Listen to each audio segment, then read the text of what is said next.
Europe 1. 9h30, 11h, Culture Média.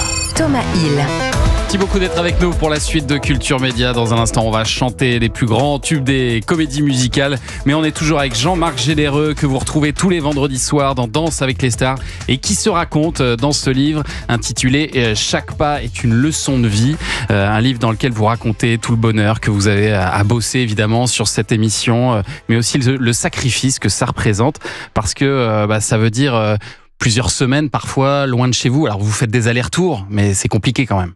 C'est toujours, c'est toujours un peu compliqué de parler de la famille comme ça, parce que ma vie, j'essaie de la compartimenter le plus possible, parce qu'on me demande de performer, on m'offre une tribune incroyable pour pouvoir décrypter, donner des avis, aider des gens à mieux danser. Donner de la bonne humeur aussi. Faire votre show. Accessoirement. Mais après, quand je reviens dans ma loge, et j'en parle dans mon livre aussi, comment une loge, comment c'est important pour moi. Je peux être qui je veux, je peux parler tout seul, je peux pleurer, je peux rire, et je conseille aux gens de trouver sa loge. Dans mon livre, c'est un conseil. Tout le monde peut trouver son petit coin où ils peuvent se ressourcer, contrôler le temps. Et ça, c'est important dans la vie. Parce que vous, faut expliquer que vous avez une petite fille qui s'appelle Francesca, qui nécessite une attention toute particulière. Elle souffre du syndrome de Rett, une maladie génétique rare.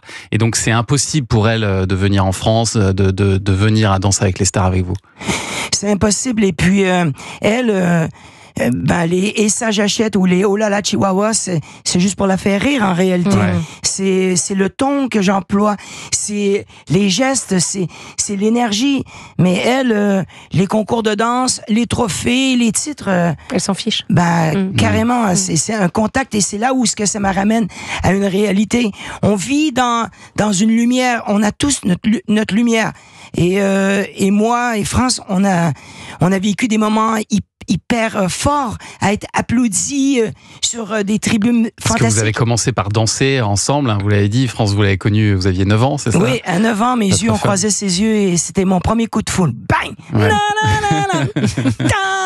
Et après, la danse est devenue le deuxième coup de foudre, et ça a complètement redirigé ma vie. Moi, je voulais être architecte, ingénieur, j'aurais eu un vrai métier, monsieur.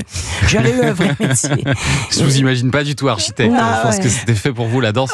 Et ce qu'il faut dire, c'est que votre femme, elle a dû donc abandonner un peu sa carrière. Absolument. Pour s'occuper de sa petite fille, pour être avec elle au quotidien. C'est un drôle de cercle, j'ai envie de dire vertueux, parce que moi je peux pas faire ce que je fais si elle ne fait pas ce qu'elle fait. Ouais. Mais aussi, elle peut pas faire elle ce qu'elle fait si moi je ne fais pas ce que je fais.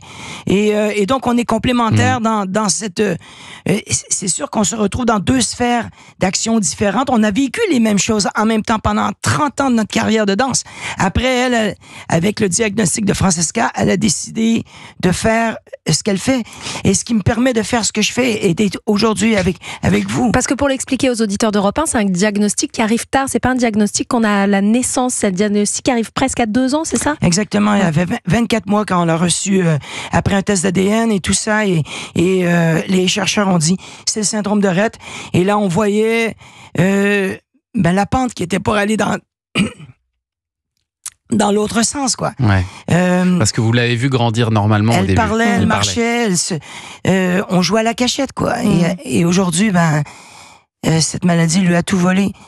Et c'est pour ça qu'on essaye le plus possible de lui donner le plus d'amour, de lui donner des étreintes, des bisous, des câlins, Moi, elle s'endort tous les soirs quand je suis à Montréal. Elle s'endort tous les soirs dans mes bras. Et quand je vais la porter dans son lit, elle me sourit. Et je l'explique dans le livre, c'est que une leçon, c'est que chacun a ses moments de joie et qui durent 2 secondes ou 3 secondes. Mais ce sourire, pour moi, ça veut dire, papa, arrête d'être triste. Parce que quand je vais fermer les yeux, je peux être qui je veux dans ses rêves. Et quand je vais aller chercher le lendemain, c'est un sourire. Et donc... Bref, je me sens aussi le porte-parole de toutes ces familles qui vivent avec des enfants différents. Et ce livre, si ça peut apporter un petit baume au cœur, et si ça peut apporter aussi une forme de paix, et de dire, on n'est pas seul. Oui, Danse avec les stars me met à l'avant-scène avec un spectacle grandiose, mais on vit des choses au quotidien. Et je veux pas dire les gens ordinaires, je pense juste les gens, on revient à la base. L'amour, le partage et s'aider les uns les autres, quoi. Est-ce que parfois vous dites justement que vous allez arrêter Danse avec les stars pour pouvoir passer plus de temps avec votre famille? C'est sûr que c'est un questionnement à chaque année. Oui, j'ai insisté, j'ai travaillé pour me retrouver sur Danse avec les stars à la saison 13 et ça a fonctionné. Merci aux gens d'en haut, je sais pas trop. Et au public, ouais. Les astres, non, je parle plus du côté spirituel de la vie. Il y a des moments, tu peux pas expliquer pourquoi cette chance qu'on te la redonne.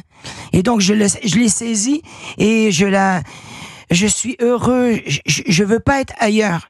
Mais à chaque année, faut que je reconsidère toutes les choses et remettre tout sur la table et dire, est-ce que ma femme peut passer une autre saison de Danse avec les stars et s'occuper de Francesca? Et à chaque fois, si elle me valide, j'y vais et je le fais et je me donne à 1000%. Et vous racontez d'une très jolie manière dans ce livre, chaque pas est une leçon de vie. Merci beaucoup Jean-Marc Généreux d'être venu nous voir ce matin.